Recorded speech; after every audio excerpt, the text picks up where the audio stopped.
گزشتہ دنوں ملالہ یوسفزئی نے ایک انٹرویو میں ایک بات کہی کہ لوگ شادی کیوں کرتے ہیں، ان کو نکاح کرنے کی کیا ضرورت ہے، پارٹنر بن کر بھی زندگی گزار سکتے ہیں۔ دیکھیے، وہ نکاح کہ جس نکاح کو میرے اور آپ کے محبوب پیغمبر صلی اللہ علیہ وسلم نے نصف ایمان قرار دیا، النکاح نصف الایمان، کہ نکاح یہ نصف ایمان ہے۔ نبی کریم صلی اللہ علیہ وسلم نے چند ایک صحابہ کرام کو راستے میں بیٹھا ہوا دیکھا تو آقا علیہ الصلوۃ والسلام نے ان سے کہا کہ یا معاشر الشباب من استطاع منکم الباء فلیتزوج فإنه اغض للبصر واحسن للفرج ومن لم يستطع فعلیہ بالصوم۔ نبی کریم صلی اللہ علیہ وسلم نے فرمایا کہ اے نوجوانوں کی جماعت، تم میں سے جو شخص شادی اور نکاح کرنے کی استطاعت، طاقت اور قوت رکھتا ہے،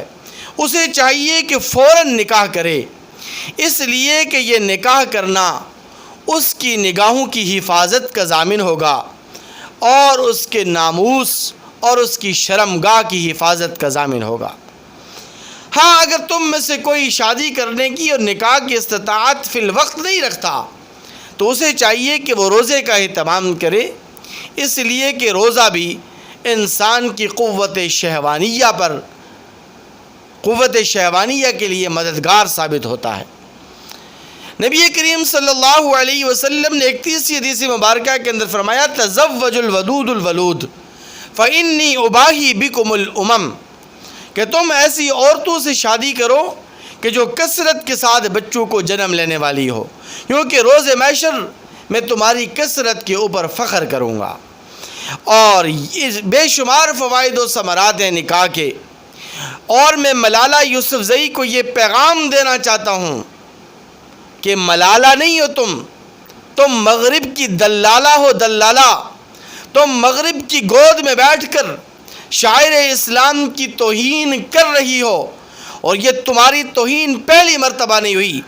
تم نے اپنی کتاب کے اندر بھی شاعر اسلام کی توہین کی ہے، تو نے داڑھی اور پگڑی کی توہین کی ہے، اور تو نے شاعر اسلام کا مذاق اڑایا ہے، اور تو دائرہ اسلام سے تو اسی وقت خارج ہو چکی تھی، لیکن آج تو یہ کہہ رہی ہے کہ نکاح کرنے کی کیا ضرورت ہے، شادی کرنے کی کیا ضرورت ہے، پارٹنر بن کر بھی زندگی گزار سکتے ہیں۔ بس میں تمہیں اتنا جواب دینا چاہتا ہوں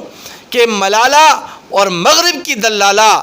نکاح کے نتیجے میں جو اولاد پیدا ہوتی ہے وہ حلالی ہوتی ہے، وہ مسلمان ہوتی ہے، وہ اسلام کی ترجمان ہوتی ہے، اور جو پارٹنرشپ کی صورت میں اولاد پیدا ہوتی ہے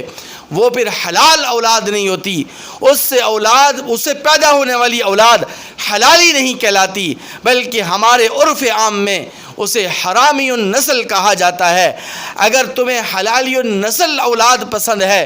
اور تمہاری سوچ اگر حلالی النسل والی ہے تو پھر تم یہ بات کبھی بھی نہ کہتی، لیکن لگتا یوں ہی ہے کہ تمہاری سوچ حلالی النسل والی نہیں بلکہ تمہاری سوچ حرامی النسل والی ہے، کیونکہ تم مغرب کی ترجمان ہو، اور مغرب کی سوچ کو تم اس وقت ہمارے مسلمانوں پر نافذ کرنا چاہتی ہو۔ انشاءاللہ العزیز تمہارا تعاقب جاری رہے گا، اور تمہاری اصلیت قوم کے سامنے آ چکی ہے، اور ایک وقت آئے گا کہ تم پاکستان کی دھرتی کے اوپر اور اپنے پاکستانیوں کو تم منہ دکھلانے کے قابل بھی نہیں رہو گی، کیونکہ تم نے یہ جملہ کہہ کر، یہ انٹرویو دے کر اور یہ بیان دے کر تم نے شاعر اسلام کی توہین کی ہے۔ اب تمہارا اسلام سے اور شاعر اسلام سے اور پیغمبر اسلام سے تمہارا کوئی تعلق نہیں رہا ہے۔